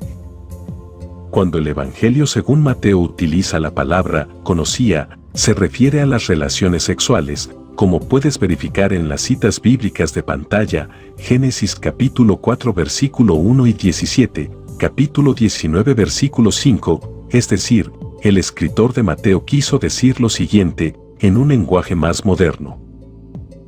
Pero no tuvo relaciones sexuales con ella hasta que nació su hijo, y José le puso por nombre Jesús. Las palabras hasta que establece que solo fue después del nacimiento de Jesús que José tuvo relaciones sexuales con María. Jerónimo lidió con ese argumento, alegando que, en la Biblia, la palabra hasta era utilizado varias veces y no necesariamente demanda que ocurra un cambio de estado o circunstancia donde esta palabra era aplicada. Puso algunos ejemplos, pondré solo uno de los muchos que puso, los cuales, en un link de la descripción, puedes leer todos los ejemplos que utilizó Jerónimo en esta obra. Jerónimo dijo: Y el Salvador en el Evangelio dice a los apóstoles: Y he aquí, yo estoy con vosotros todos los días, hasta el fin del mundo. Amén. ¿Acaso el Señor después del fin del mundo abandonará a sus discípulos, y al mismo tiempo que estarán sentados en 12 tronos para juzgar a las 12 tribus de Israel estarán privados de la compañía de su Señor? Yo podría acumular incontables casos de este uso, y cubrir la verbosidad de nuestro asaltante con una nube de pruebas, sin embargo solo añadiré unas pocas, y dejaré al lector que descubra otras parecidas por sí mismo. Este argumento de Jerónimo ha sido muy repetido por los defensores de la virginidad perpetua de María.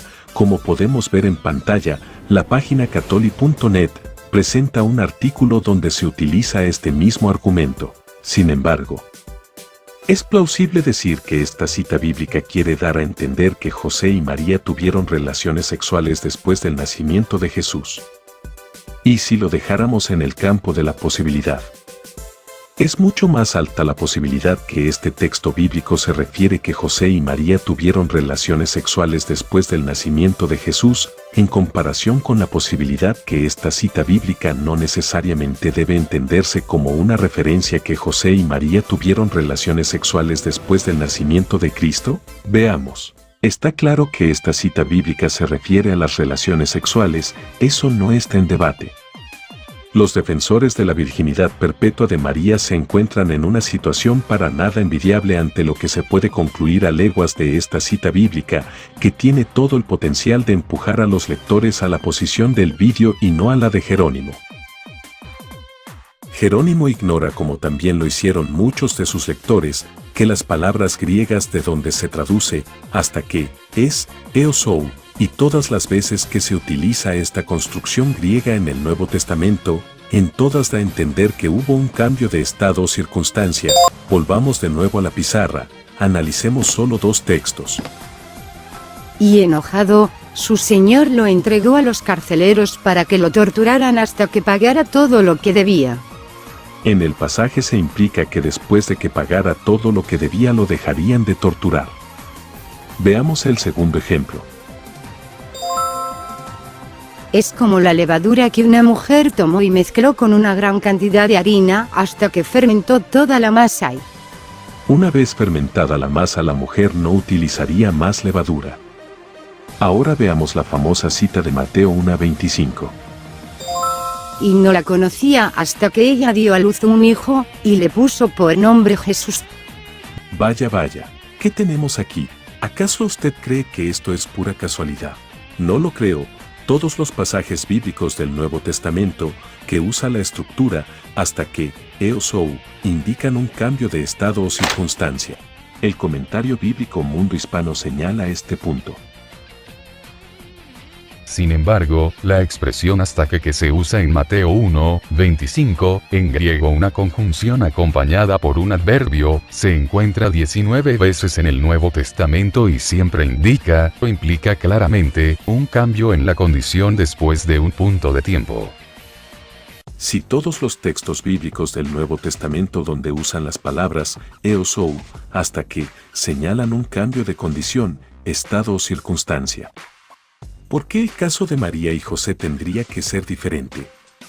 Los defensores de la virginidad perpetua de María se aventuran a utilizar la Septuaginta griega, pero resulta que incluso en la Septuaginta, las palabras eosou hasta que siempre se usa para referirse a un cambio de estado o circunstancia. Hay pocos ejemplos, pero las excepciones del Antiguo Testamento griego o Septuaginta no deben convertirse en una regla, y peor para el Nuevo Testamento, donde el periodo de la evolución del idioma griego pudo haber modificado el uso de esta construcción gramatical griega, pues para la época de los apóstoles se ve claramente que las palabras eosou hasta que se usaba únicamente para señalar un cambio de condición o circunstancia al que refiere. La razón para esto es porque todos los casos del Nuevo Testamento donde se usa eosou hasta que indica precisamente eso. Sería bastante forzado y deshonesto hacer excepción con el caso de María y José. La erudita luterana y crítica textual, Margareta Schatkin, hace una interesante y curiosa observación. Aunque atacado por San Jerónimo, el vídeo parece haber tenido razón en su análisis de la gramática latina, por extensión, del griego original. Los intentos de los padres de la Iglesia de interpretar este versículo de otra manera que la de el vídeo revelan que el análisis sintáctico no estaba en sus mentes. Su exégesis parece más una defensa apologética de la tradición eclesiástica sobre la virginidad perpetua de María, que un análisis gramatical objetivo. El erudito católico, John Paul Meyer, también tiene algo que aportar. Claro, debo dejar claro algo antes de citarlo. Este erudito católico considera que la cita de Mateo 1:25 no es prueba suficiente por sí mismo que José tuvo relaciones sexuales con María, basado en los argumentos de Jerónimo, pero ese argumento ya vimos que es bastante débil. John Paul Meyer se basa en el contexto del Evangelio de Mateo para concluir que Mateo 1:25 da a entender que José y María tuvieron hijos, es decir, toma todo el texto bíblico para dar una conclusión más certera. Ahora bien, citemos lo que dijo. Dejando aparte, por el momento, la cuestión especial del significado o significados de hermano, en el Nuevo Testamento griego, debemos admitir que, al menos a primera vista, la combinación de la afirmación acompañada de hasta que, en Mateo 1:25 con la mención de los nombres de la madre y los hermanos de Jesús en un mismo versículo, Mateo 13:55, produce la natural impresión de que Mateo entendió 1:25 en el sentido de que José y María tuvieron hijos después de nacimiento de Jesús. Este erudito católico muy reconocido, al final concluye. En el Nuevo Testamento no existe ni un solo caso donde, indiscutiblemente, hermano signifique primo, ni siquiera hermanastro, mientras que hay abundantes ejemplos donde tiene el sentido de hermano consanguíneo. Por eso, la opinión más plausible desde un punto de vista puramente filológico e histórico es que los hermanos y hermanas de Jesús eran realmente tales. Al menos algunos escritores de la Iglesia mantuvieron viva esta interpretación de los textos del Nuevo Testamento hasta finales del siglo IV. Algunas Biblias católicas deliberadamente acomodan y distorsionan el texto de Mateo 1:25, con el fin que los católicos no se den cuenta de lo que la cita implica por sí misma. Es obvio que dicha cita llevará al lector a creer que José tuvo sexo con María después que María diera luz a Jesús. La Biblia católica latinoamericana tuvo semejante atrevimiento. La cita de Mateo 1:25 lo tiene de esta forma. Y sin que hubieran tenido relaciones, dio a luz un hijo, al que puso por nombre Jesús. Se ve claramente la manipulación y las intenciones por partes de los traductores de esta Biblia por poner el texto de forma distorsionada, de modo que no parezca decir que José tuvo relaciones con María después del nacimiento de Cristo, y no solo ellos. La Biblia del Monseñor Félix Torres Amat hizo la misma jugada sucia. Y sin haberla conocido o tocado, dio a luz su hijo primogénito, y le puso el nombre de Jesús. Ya que mencionamos esta traducción católica de la Biblia elaborada por el jesuita José Miguel Petisco y difundida por el Monseñor Félix Torres Amat, vale la pena señalar que esta traducción de la Biblia ha corrompido el texto bíblico de una forma tan descarada, haciendo modificaciones con el fin de salvaguardar la virginidad perpetua de María. Es evidente que la alteración de la traducción por parte del jesuita José Miguel Petisco es adrede. En Lucas 1:34 está traducido así. Pero María dijo al ángel: ¿Cómo ha de ser eso? Pues yo no conozco ni jamás conoceré varón alguno. En los códices griegos del Nuevo Testamento, incluso en la Vulgata, no hay ninguna parte del texto que se traduzca la frase ni jamás conoceré. Esto es un añadido al texto bíblico con fin de hacerle creer al lector que María había hecho voto de virginidad y que no tenía ninguna intención de mantener una relación matrimonial normal con su esposo José. La verdad, el texto griego no dice tal cosa y tampoco se puede concluir en limpio que María está confirmando un voto de virginidad en esta cita bíblica aun si es traducida correctamente. Sin embargo, poco le importó al jesuita José Miguel Petisco elaborar una fiel traducción de la Biblia y puso como prioridad el dogma católico de la virginidad perpetua de María. Pero las cosas no acaban aquí. En Mateo 13:55-56 se ha traducido así. ¿No es el hijo del artesano, o carpintero? ¿Su madre no es la que se llama María? ¿No son sus primos hermanos Santiago, José, Simón y Judas? ¿Y sus primas hermanas no viven todas entre nosotros? Realmente esta traducción de la cita de Mateo es una aberración.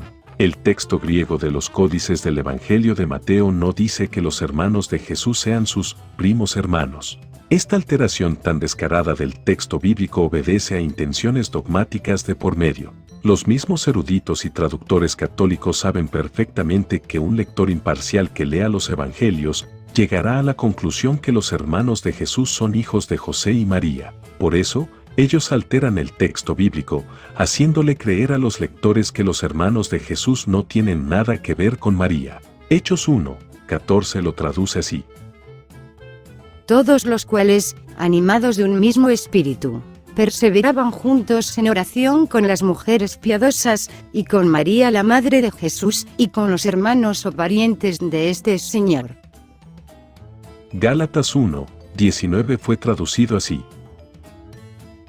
Y no había otro alguno de los apóstoles, sino Santiago el primo hermano del Señor. Y la primera carta a los Corintios 9:5 también fue adulterado. Por ventura, ¿no tenemos también facultad de llevar en los viajes alguna mujer hermana en Jesucristo, para que nos asista, como hacen los demás apóstoles, y los hermanos o parientes del Señor, y el mismo Cepas o Pedro?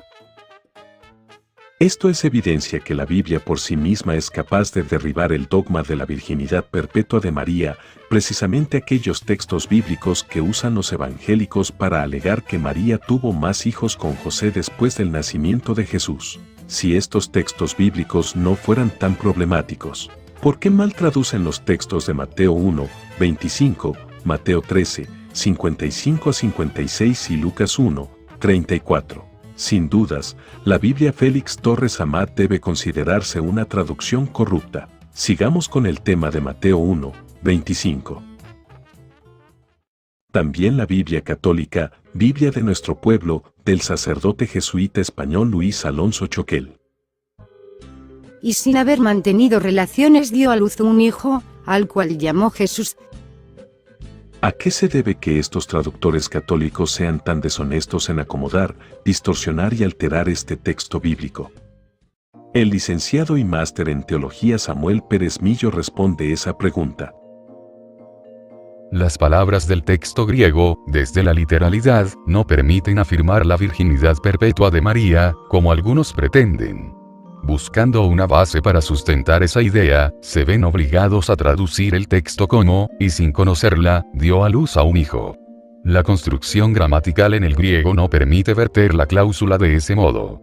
El modo verbal en imperfecto de indicativo en voz activa, negativizado por el adverbio no, que lo precede, exige traducir como no la conocía, es decir, no mantenía relaciones con ella hasta que llegó el alumbramiento del Hijo concebido en ella por el Espíritu Santo. La estructura gramatical es contundente con el establecimiento de temporalidad definida. Volvamos de nuevo a la pizarra. Hay algo que ha llamado la atención de la cita de Mateo 1, 25. Me refiero a la palabra conocía, en la frase no la conocía. Dicha palabra está en tiempo imperfecto. Es decir, es un verbo imperfecto activo acompañado por una partícula negativa. Para aquellos que saben algo de gramática griega, la frase aukellinos kenaftin se traduce como no la conocía. Note que el verbo está en imperfecto, por lo tanto, eso incrementa la posibilidad que el escritor del Evangelio de Mateo quiere comunicarle a sus lectores que María y José tuvieron relaciones sexuales después del nacimiento de Jesús. El teólogo e historiador inglés, Alfred Plummer, confirma en forma breve lo que he explicado. En el no la conocía, aukellinos kenaftin, el tiempo imperfecto es importante. Va en contra de la tradición de la virginidad perpetua de María. Esto ha sido cuestionado, pero apenas necesita argumentar que, en ese contexto, no solía hacerlo o no tenía la costumbre de, significa más que no lo hizo. Es cierto que el aoristo no la conoció hasta, habría implicado que posteriormente tuvo hijos de él. Pero el imperfecto implica esto aún más fuertemente. Vaya, todo resulta más interesante. Espero que estén tomando nota porque me parece que esta información es de suma importancia.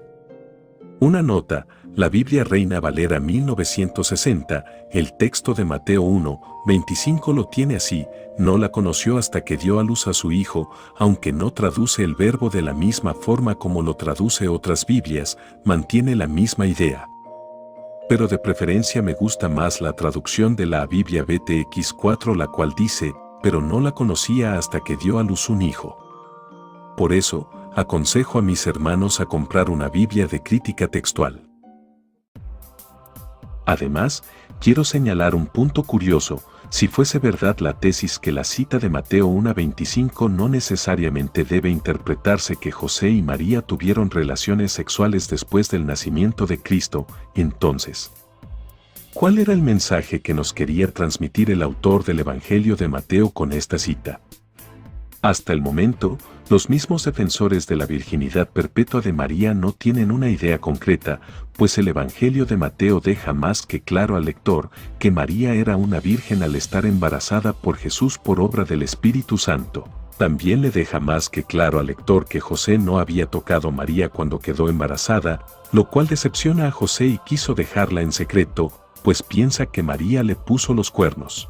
Esto es interesante, claramente podemos intuir que José tenía las intenciones de tener un matrimonio normal con María y por lógica, tener sexo con ella y tener hijos como una pareja normal. Si ese no fuera el caso, ¿por qué José se decepcionó de María al grado que pensaba dejarla en secreto?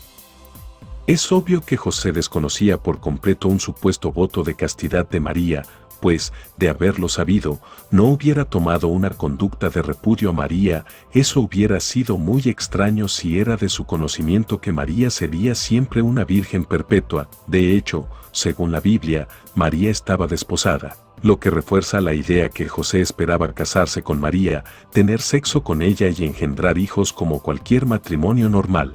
José, muy triste al creer que María le fue infiel, estaba decidido en abandonarla de forma secreta, pero un ángel de Dios intervino y le dijo a José en un sueño que no temiera a tomar a María como su esposa, porque el niño que lleva en su vientre fue fruto del Espíritu Santo. El ángel además le explica que el niño era el Mesías profetizado por los profetas. José despierta de su sueño, se da cuenta que María siempre le fue fiel. Aquí podemos imaginar a José con mucha alegría y alivio tomando a María como su esposa, siguiendo con todo el procedimiento para el matrimonio, que como vimos, tener relaciones sexuales con ella una vez casados formaba parte de la mentalidad de José. Es debido a esto, que el autor de Mateo le tiene que dejar claro al lector que José no tuvo relaciones con María hasta que naciera Jesús. El autor del Evangelio de Mateo quiere evitar que los lectores crean que José tuvo sexo con María estando ella embarazada, por eso especifica que no tuvo relaciones sexuales con ella hasta que nació su hijo, y José le puso por nombre Jesús. Todo calza cuando nos detenemos a darle un análisis a la narración del Evangelio de Mateo, todo logra encajar con la cita en cuestión. Cuando armamos el rompecabezas todo toma sentido con esta cita bíblica, vemos la principal función de especificar al lector un dato más en consideración con respecto a José y María. Pero, si fuese verdad la tesis que la cita de Mateo 1:25 no necesariamente debe interpretarse que José y María tuvieron relaciones sexuales después del nacimiento de Cristo. ¿Cuál era el objetivo entonces del autor del Evangelio de Mateo con esta especificación? Realmente no tiene ningún sentido, función u objetivo concreto, si fuese verdad lo que dicen los defensores de la virginidad perpetua de María con respecto a Mateo 1:25. Simplemente, lo mejor que hubiera hecho el autor es haber omitido decir lo que dijo en dicha cita, ya que dicha cita no tiene alguna función. Pues si su objetivo era decirnos que María era una virgen cuando dio luz a Jesús, era algo que por lógica se podía concluir con las palabras del ángel a José. Realmente esta cita no tiene ninguna función, objetivo o mensaje concreto que pueda aportar algo nuevo al autor que no se haya aportado anteriormente. ¿Cuál era el mensaje que nos quería transmitir el autor del Evangelio de Mateo con esta cita? Esta pregunta se vuelve muy filosófica y deja en mucho en qué pensar a los lectores, sobre todo a los defensores de la virginidad perpetua de María. Por eso, la frase "no la conocía hasta que dio a luz un hijo" literalmente transmite la idea que María y José tuvieron relaciones sexuales después del nacimiento de Cristo. No me parece muy prudente que el escritor de Mateo haya escrito semejante frase pudiendo haber escrito otra frase para transmitir mejor la idea que María no tuvo sexo con José después del nacimiento de Jesús y evitar alguna mala interpretación. Hubiera escrito algo como "y no la conocía aún después de haber dado luz un hijo", eso sin duda hubiera evitado toda confusión, en vez de escribir una frase de forma tan vaga, literal, imprudente y descuidada que arroja luz verde a la idea que José y María tuvieron sexo después del nacimiento de Jesús. Además, si lo que quería decir es que José no tuvo relaciones sexuales con María cuando dio luz a Jesús, la frase es innecesaria e inútil, porque el contexto arroja suficiente información para sacar esa conclusión en limpio. El historiador francés, Pierre-Antenne Bérain, confirma: seguramente el evangelista no habría utilizado una expresión tan ambigua si hubiera creído en la virginidad perpetua de María, sobre todo porque más adelante menciona varias veces la existencia de hermanos y hermanas de Jesús. Adrián Santiago Pérez sostiene: El problema, evidentemente, es que estas expresiones no pueden evaluarse en aislamiento, sino que deben entenderse dentro del contexto de su respectivo evangelio. En efecto, el mismo autor que indicó que María no tuvo relaciones conyugales hasta que dio a luz, es el mismo que más adelante escribe: mientras Jesús le hablaba a la multitud, se presentaron su madre y sus hermanos, y el mismo que coloca en boca de sus vecinos: ¿no se llama su madre María, y no son sus hermanos Jacobo, José, Simón y Judas? ¿No están con nosotros todas sus hermanas? Así, nos damos cuenta que Mateo no realizó ningún esfuerzo para que la palabra hasta se interprete del modo que Jerónimo pretende. El erudito católico de renombre, Raymond Edward Brown, junto con otros teólogos como Karl Paul Domfried, Josepha Fitzmyer y John Reumann, escribieron un libro llamado María en el Nuevo Testamento. En dicho libro, estos 4 eruditos admiten de forma sincera: antes de abandonar el plano de la intención mateana, nos detendremos en la declaración de 1:25, donde se nos cerciora de que José no accedió maritalmente a María, no la conocía hasta antes que ella diera a luz a Jesús. Sin duda interesa primariamente a Mateo lo que precede al nacimiento de Jesús y cómo tiene cumplimiento Isaías 7:14, que atribuye a la Virgen la doble función de concebir y dar a luz un hijo. Los versículos 18 al 22 nos dicen que María era virgen cuando concibió por obra del Espíritu Santo. El versículo 25 nos informa de que permaneció virgen hasta que Jesús hubo nacido. Solo cuando este versículo se combina con la referencia de Mateo a María y a los hermanos de Jesús, 12:46, lo mismo que a sus hermanas, 13:55 al 56, surge cierta verosimilitud de que, en sentir de Mateo, José hubiera accedido a María una vez nacido Jesús, de suerte que ambos tuviesen hijos. John Gresham Machen fue un erudito y educador presbiteriano estadounidense del Nuevo Testamento, fue el fundador de la Iglesia Ortodoxa Presbiteriana. Él señala este punto: la frase parece un poco más natural si el narrador considera que María tiene otros hijos. Tal interpretación estaría de acuerdo, además, con Mateo 1:25, donde se dice que José no la conoció hasta que ella dio a luz un hijo. Una vez más, la implicación natural de las palabras puede posiblemente evitarse. Se puede insistir en que el autor no dice que José la conoció después de que ella dio a luz un hijo, sino que no la conoció antes de que ella diera a luz un hijo. Y, sin embargo, parece extraño que si el narrador supuso que José nunca vivió con María como con una esposa, no debería haber dicho eso en palabras simples. Ahora, quiero responder a un gracioso argumento de muchos católicos para alegar que Jesús es el único hijo de María, ya que se involucra el análisis del texto griego. Ellos dicen que los evangelios señalan a Jesús como el hijo de María y no como un hijo de María. Repito nuevamente, estas personas aman y disfrutan hacer el ridículo. Pero antes de seguir, veamos el pasaje bíblico desde el texto griego. Volvamos a la pizarra una vez más. ¿No es este el carpintero, el hijo de María y hermano de Santiago, José, Judas y Simón? Note, el Evangelio de Marcos dice que Jesús es el hijo de María, usando un artículo definido. ¿Esto quiere decir que Jesús es el único hijo de María? No. 1000 veces no. El artículo definido, el, no sugiere que Jesús sea el único hijo de María. En el Nuevo Testamento, cuando se habla del hijo de una persona y se utiliza el artículo definido, el, no quiere dar a entender que tal persona tiene un único hijo. Hay algunos ejemplos, pero quiero usar primero mi ejemplo favorito porque es el más interesante. Y créanme, será el ejemplo favorito de ustedes. Santiago el de Zebedeo y su hermano Juan. Miren qué tenemos aquí. El escritor del Evangelio de Mateo usa el artículo definido, el, para decir que Santiago es hijo de Zebedeo. ¿Vamos a concluir que Zebedeo solamente tuvo un hijo? Claro que no. Ningún católico sugiere tal cosa, aunque se utilice un artículo definido. Pero mire cómo está el asunto, parece que todo juega a nuestro favor. En este mismo pasaje bíblico dice más adelante que Juan es hermano de Santiago.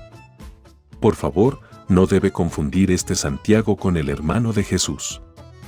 Siguiendo la lógica de algunos católicos, Santiago es hijo único de Zebedeo por usar un artículo definido y Juan, al final de cuentas, no es hermano de sangre de Santiago, es su primo. Realmente son divertidos los argumentos de algunos católicos, pero no crean que la diversión acaba. Usemos otro ejemplo. Tú eres Simón, el hijo de Juan, tú te llamarás Cefas. Este texto bíblico dice que Pedro es el hijo de Juan. El texto quiere decir que Pedro fue el hijo único de Juan. De ser así, ¿dónde terminó Andrés, el hermano de Pedro? Pues, recuerden que, según los católicos, la palabra hermano no significa únicamente hermano de sangre. Entonces, siguiendo la lógica de estas personas, Andrés era el primo de Pedro, porque Pedro es hijo único de Juan. Sí, amigo, entiendo que le parezca ridículo toda esta cuestión, pero debe entender que solamente aplicamos la lógica de muchos católicos romanos. Ellos quieren vendernos el cuento que la frase, el hijo de Sutano, quiere decir que Sutano solo tuvo un hijo.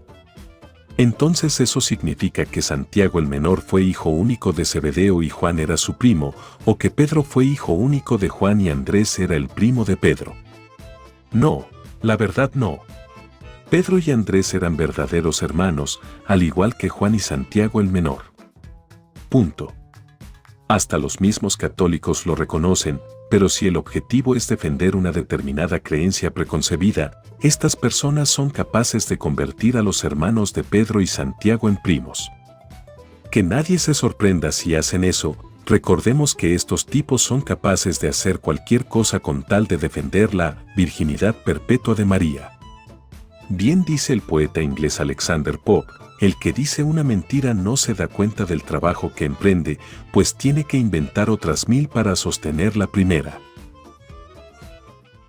Ahora, es momento de darle un vistazo a la metida de pata de Jerónimo, que después lo dejaría como un imbécil ante sus oponentes.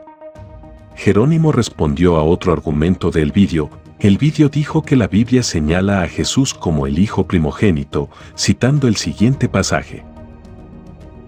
Y dio a luz a su hijo primogénito, y lo envolvió en pañales, y lo recostó en un pesebre, porque no había sitio para ellos en la posada.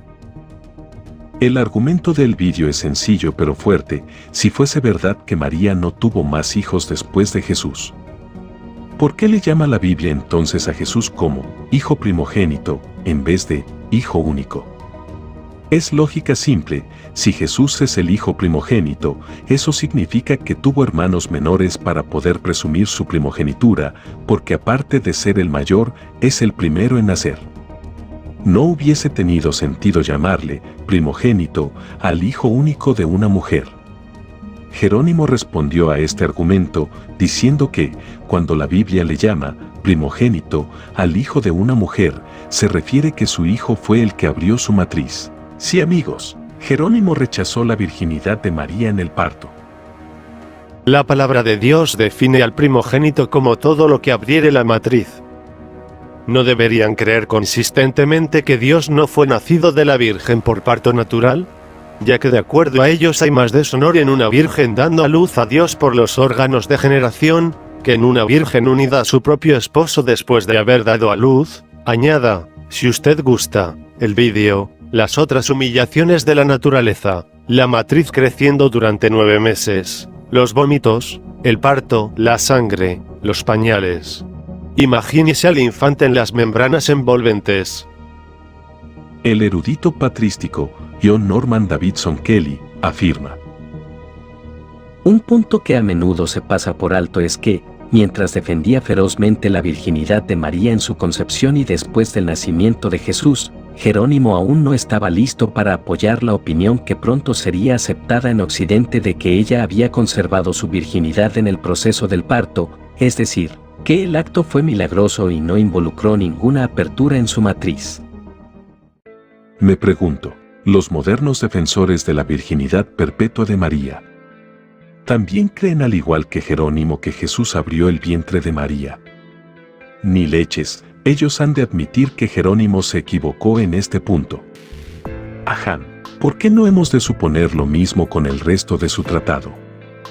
A Jerónimo le costaría caro haber afirmado esto, porque después ya no tendría el mismo valor para defender la virginidad perpetua de María. Ya no se la tiraría de gallito ante los nuevos oponentes de la virginidad perpetua de María. Jerónimo logró aplastar a Elvidio y destruir toda su propaganda a favor del matrimonio como igual al celibato, y con ello, logró revivir el ascetismo en Roma con más fuerza. El erudito católico, John Paul Meyer, dice lo siguiente. En todo caso, podemos ver que Elvidio, al apoyar en el siglo IV la interpretación relativa a la autenticidad de los hermanos de Jesús, no inventaba algo a partir de nada. Parece haber existido en el período preniceno una tradición sobre esa interpretación, recogida al menos por Hegesipo y Tertuliano y quizá también en Ireneo. Y no olvidemos el testimonio independiente de Josefo. Ahora, si bien es cierto que la palabra primogénito no necesariamente debe entenderse que hubo otros hermanos después del nacimiento de Jesús y por lo tanto deben haber otros elementos en el contexto para que arrojen luz verde a una conclusión más acertada. Veamos, el primogénito significa el hijo de una mujer que abre su matriz o vientre, las Sagradas Escrituras nos afirma. Conságrame todo primogénito que abre el vientre de su madre, entre los hijos de Israel, tanto de hombre como de animales, porque míos son todos. Pero los católicos romanos no pueden apelar a este argumento para alegar que Jesús fue llamado primogénito porque le abrió la matriz a María, ya que ellos creen en la virginidad de María en el parto, es decir, que Jesús atravesó el vientre y la matriz de María sin alterar nada, dejando su himen intacto. Entonces deben buscar alternativas para tratar de librarse del otro significado de esta palabra, la cual es el hijo mayor de una mujer, es decir, el primer nacido en consecuencia de otros que nacieron después. Ahora bien, filológicamente, ¿cómo debe entenderse la palabra primogénito en este pasaje? La pista para nuestra respuesta lo tenemos en el mismo Evangelio de Lucas. Entre tanto le llegó a Isabel el tiempo de su alumbramiento, y dio a luz un hijo. Dado que Juan era su único hijo, no se le llama primogénito. Pero, puesto que Jesús es llamado primogénito, debemos entender que tuvo hermanos. Es verdad, si la palabra primogénito en el caso de Jesús no debe interpretarse como el primer hijo de otros hijos. ¿Por qué Juan el Bautista no fue llamado como hijo primogénito al igual que Jesús? Y si solo deberíamos quedarnos con el concepto que primogénito es aquel que abre la matriz, la pregunta persiste. ¿Por qué Juan el Bautista no fue llamado como hijo primogénito al igual que Jesús y al fin de cuentas los dos abrieron matriz? Debemos estar conscientes que la palabra primogénito no necesariamente significa que nacieron otros niños después de nacer el primero, pero los defensores de la virginidad perpetua de María deben estar conscientes que tal palabra en los evangelios sugieren esa interpretación. El erudito Pierre Antoine Bérain afirma. El autor del Evangelio de Lucas quiere ante todo subrayar los privilegios concedidos a Jesús como primogénito de una familia del linaje davídico. Sin embargo, aunque la expresión no implica necesariamente la existencia de hijos posteriores, sí la sugiere. Además, en el mismo Evangelio de Lucas, se utiliza la frase hijo unigénito para señalar el hijo único de una mujer. Y cuando se acercó a la puerta de la ciudad, he aquí estaban sacando a enterrar a un difunto, hijo único de su madre, siendo ella misma viuda, y una gran multitud de la ciudad estaba con ella. Nuevamente, vemos que el escritor del Evangelio de Lucas sabe hacer distinción entre un hijo único y un hijo primogénito. Por lo tanto, filológicamente, no se puede decir sin objeción alguna que cuando la Biblia llama a Jesús hijo primogénito, no significa que no haya tenido hermanos menores y en consecuencia, hijos de María y José. ¿Por qué Jesús no fue llamado hijo único, si al fin de cuentas era el hijo único de María? Usted responda a estas preguntas ahí en su asiento, pues seguiremos con este video. Si bien Jerónimo logró refutar entre comillas a Elvidio, eso sirvió para avivar más el ascetismo en Occidente. Pero eso no significa que los oponentes al ascetismo cristiano habían cesado. Entre el año 389 y 390, entra Joviniano en escena. Joviniano, después de haber pasado muchos años bajo la conducción de San Ambrosio haciendo una vida austerísima en un monasterio de Milán, discrepó de las prácticas monásticas y expresó que el ascetismo no es un mejor camino para la santidad que el matrimonio y la vida común. Rechazó además la virginidad de María en el parto. Sus opiniones ocasionó polémica. Ambrosio de Milán se convirtió en su principal oponente. Joviniano acusó de maniqueísmo a Ambrosio, pues recordemos que los maniqueos sostenían una cristología doceta. Ambrosio creía que Jesús no abrió el vientre de María al nacer, por eso Joviniano señalaba a Ambrosio de maniqueo. En el año 390, el Sínodo de Milán presidido por San Ambrosio y el Sínodo de Roma bajo el Papa Ciricio, año 393, se presentó oficialmente la virginidad de María en el parto como doctrina de fe de la Iglesia y se condenó a Joviniano como hereje. Todo este asunto creó una situación incómoda para Jerónimo. El Sínodo de Milán afirmó que la creencia en la virginidad de María en el parto era necesaria, y quien lo negara era un hereje. Sin embargo, el mismo Jerónimo lo había negado en su tratado contra el vidio, por lo tanto, entraría en la categoría de hereje. Es aquí donde todo se le complica a Jerónimo, porque se le pidió que escribiera un tratado en contra de Joviniano. Jerónimo lo tuvo que hacer a regañadientes, porque ahora había quedado como un tonto ante sus rivales, pues, al fin de cuentas, se condenó como herejía, una creencia que él mismo sostenía y que había utilizado en contra de Elvidio para defender la virginidad de María hasta su muerte. Una creencia que había defendido, debido a su rechazo y crítica a los libros apócrifos, incluyendo el protoevangelio de Santiago. Ahora resultaba que uno de sus argumentos en contra de Elvidio era herético. A Jerónimo le movió indudablemente su horror a los apócrifos y su repugnancia a aceptar la doctrina de estos sobre el parto virginal. La actitud de Jerónimo resultaba, cuando menos, singular, y pudo parecer que quedaba incluido en la condenación. Joviniano seguía señalando a Ambrosio de ser maniqueo. Se le pidió a Jerónimo que escribiera un tratado en contra de Joviniano hablando sobre los puntos de vista de Ambrosio. Ahora Jerónimo sí estaba metido en un buen problema. Jerónimo se sintió tan avergonzado que ni siquiera se atrevió a defender la virginidad perpetua de María en su tratado contra Joviniano. De hecho, apenas menciona a María. Philip J. Tonelli dice que uno de estos opúsculos fue enviado a San Jerónimo. En él se acusaba a San Ambrosio de maniqueísmo, y por ello se pidió a San Jerónimo que declarara su opinión y pusiera de manifiesto su posición ante el problema. Todo esto hubo de ser embarazoso para Jerónimo. Sin duda que hubiera preferido declinar la respuesta, mas las circunstancias no se lo permitían. De la Santísima Virgen habla, en cambio, muy poco. Tampoco que quien no supiera nada de la controversia no sospecharía que el motivo del escrito había sido en realidad defender la virginidad de María en el parto. Vaya, se le complicaron las cosas a Jerónimo. Este fue el momento cuando Jerónimo se sintió como un incompetente, deseando que se lo tragara la tierra. Cuando él mismo se la pasó insultando a Elvidio de ignorante y de patán, ahora él mismo se encontraba en la misma situación. Jerónimo decidió guardar silencio antes de regarla, como típico cobarde. Y aquí se cumple el dicho, el que ríe de último, ríe mejor. Elvidio ahora podía reírse de Jerónimo, sacarle la lengua y decirle: ahora que se siente estar en mi lugar. Lamentablemente pocos conocen este episodio vergonzoso de Jerónimo, pero aquí se los acabo de presentar.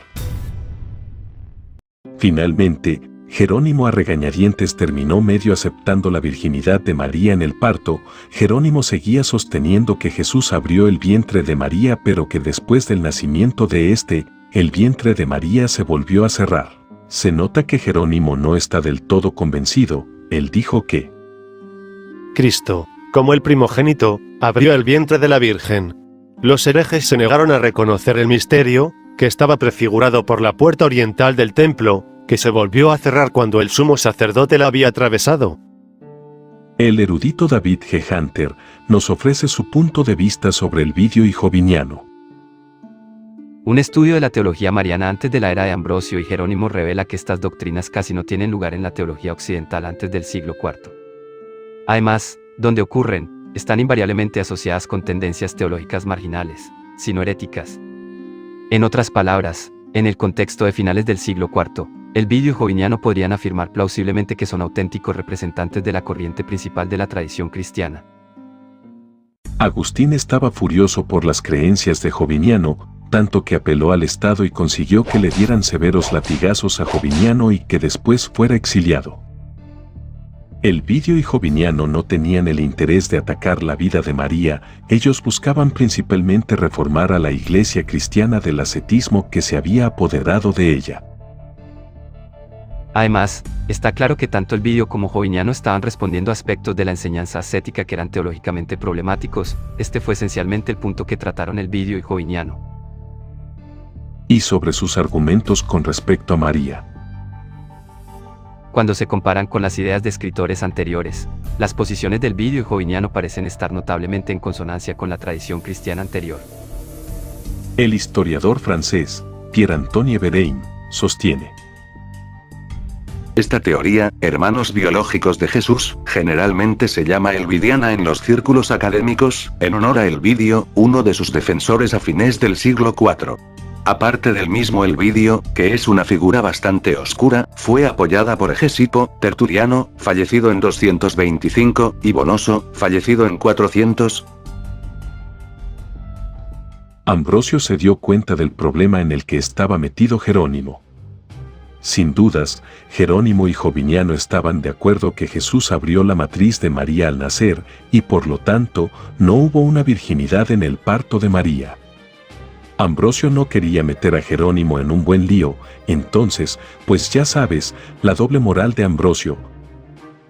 Pues, San Ambrosio tuvo la caridad y el tacto de comprender la posición embarazosa de Jerónimo y no pedirle más aclaraciones.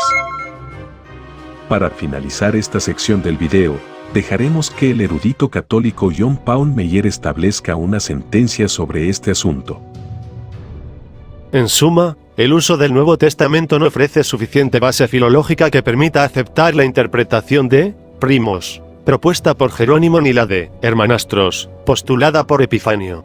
Tanto de la solución de Epifanio como de la teoría de los primos, cabe decir que lo afirmado gratuitamente se puede negar gratuitamente. La erudita católica, Regina Coacler, es profesora emérita de estudios religiosos en la Universidad Alaska Pacific. Ella también dará sentencia sobre este asunto. No hay base bíblica para la idea de la virginidad perpetua de María. El Protoevangelio de Santiago, un evangelio no canónico de mediados del siglo II a principios del III, es la evidencia más antigua que existe de la tradición de la virginidad perpetua de María. Dado que la virginidad nunca fue un ideal en Israel, la leyenda de que ella hizo un voto de virginidad cuando era niña habría sido inconcebible para una hija de Israel, incluso cuando las influencias helenísticas eran generalizadas a fines del periodo posterior al exilio. Además, es imposible ignorar que hay referencias a los hermanos y hermanas de Jesús, Mateo 12, 46, 13, 55 al 56, Marcos 3, 31 al 32, 6, 3. Lucas 8, 19 al 20, Juan 7, 3, 5, 10 o que Pablo identifica a Santiago, uno de los líderes significativos de la iglesia primitiva en Jerusalén, Hechos 12, 17, 15, 13, 21, 18, primera carta a los Corintios 15, 7, carta a los Gálatas 2, 9, como el hermano del Señor, carta a los Gálatas 1, 19. Los católicos han considerado a estos hermanos y hermanas primos o hijos de José por un matrimonio anterior. Esta interpretación surge de la necesidad de acomodar los textos bíblicos a una tradición no bíblica. Y para cerrar este video, Franco Israfoule, exégeta dominico y antiguo director de la Escuela Bíblica y Arqueológica Francesa en Jerusalén, hará una conclusión. Hasta el siglo IV, los cristianos aceptaron sin dificultad la idea de que María era la madre de una familia numerosa. Si el video te gustó, dame pulgar arriba y compártelo con tus amigos, suscríbete si no lo has hecho, dale clic a la campanita para tener una notificación cada vez que suba un nuevo video. Te espero en la cuarta y última parte de nuestro estudio. Bendiciones y hasta la próxima. Chao.